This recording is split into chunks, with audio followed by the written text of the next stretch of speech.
The Silent Prairie.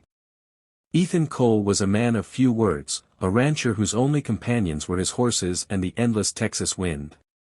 For years, he'd worked his land alone, ever since the fever took his parents and left him with nothing but the Cole ranch and a quiet heart.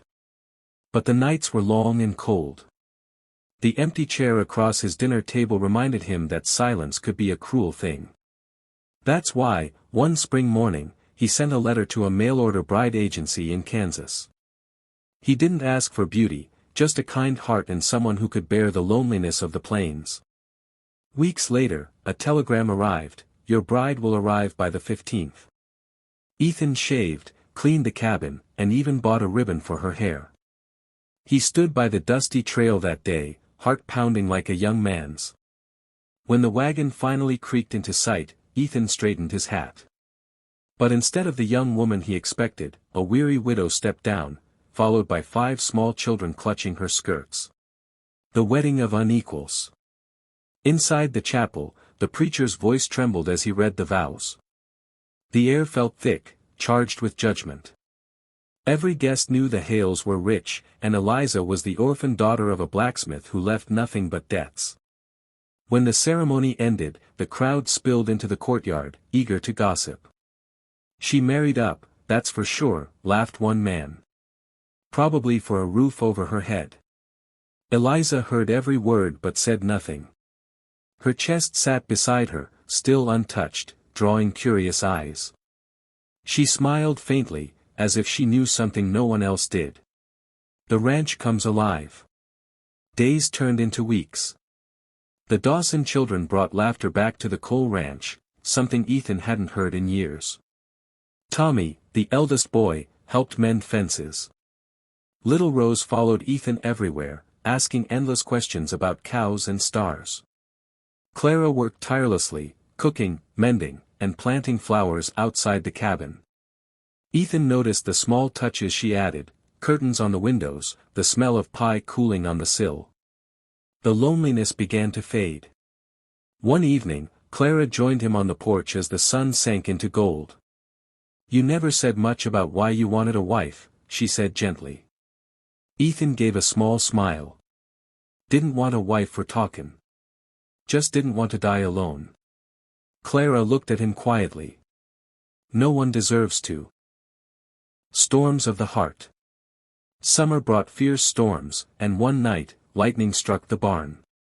Ethan and Tommy rushed to save the horses, while Clara gathered the children in the cabin. When the storm passed, Ethan found her kneeling by the doorway, holding a crying child, her hair soaked and eyes shining with fear. He realized then how much she'd come to mean to him, not just her warmth, but the way she made the house feel like home again.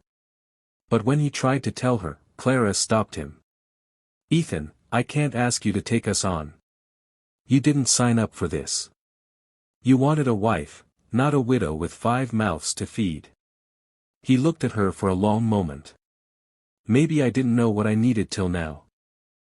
Storms of the heart. Summer brought fierce storms, and one night, lightning struck the barn. Ethan and Tommy rushed to save the horses, while Clara gathered the children in the cabin. When the storm passed, Ethan found her kneeling by the doorway, holding a crying child, her hair soaked and eyes shining with fear. He realized then how much she'd come to mean to him, not just her warmth, but the way she made the house feel like home again. But when he tried to tell her, Clara stopped him.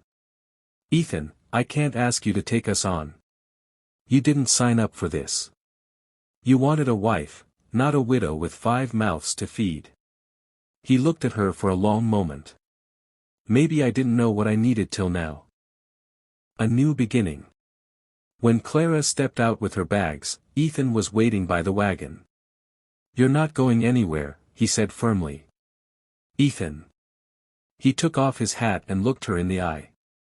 "Clara Dawson, I wrote to find a woman to share my life. Turns out, life shared itself with me instead. You and those kids, you're my family now." Clara's eyes filled with tears. The children cheered when Ethan lifted the youngest onto his shoulder. By noon, the church bell rang across the valley. The loner rancher who once feared silence now stood hand in hand with the woman who had brought his ranch, and his heart, back to life. The unlifted weight. Inside the chest lay gold coins, jewels, and scrolls bound in silk. But that wasn't what drew the crowd closer. At the very bottom was a letter sealed in wax. Eliza lifted it and read aloud, "To my granddaughter, the last of the Carters. This chest holds the inheritance of our family, a treasure bound by truth. Only the pure of heart may bear its weight." The crowd fell silent. A single tear rolled down Eliza's cheek. "My grandmother was once the richest woman in 3 counties," she said softly. "She gave it all up to protect those who were mocked for having nothing." The turning point. Thomas stepped forward, pale and trembling. "Eliza, why didn't you tell me? Would you have married me if I did?" she asked quietly. He didn't answer. The same men who had mocked her now stared in awe. One of them tried again to lift the chest, still, it refused to move. Eliza placed her hand on it, and the chest rose easily, as if light as a feather. The crowd gasped again. The whispers now were not cruel, but reverent. The bride's legacy. Years later, Willow Creek still told stories about the poor bride who opened the chest no one could lift. Eliza and Thomas rebuilt the Hale Ranch into a home for widows and orphans. And every year, at harvest, she would place that chest in the town square. The curious would try to lift it, and fail. Only the children, innocent and laughing, could raise it high. Because Eliza knew the truth her grandmother had whispered. The lightest hearts carry the heaviest treasures.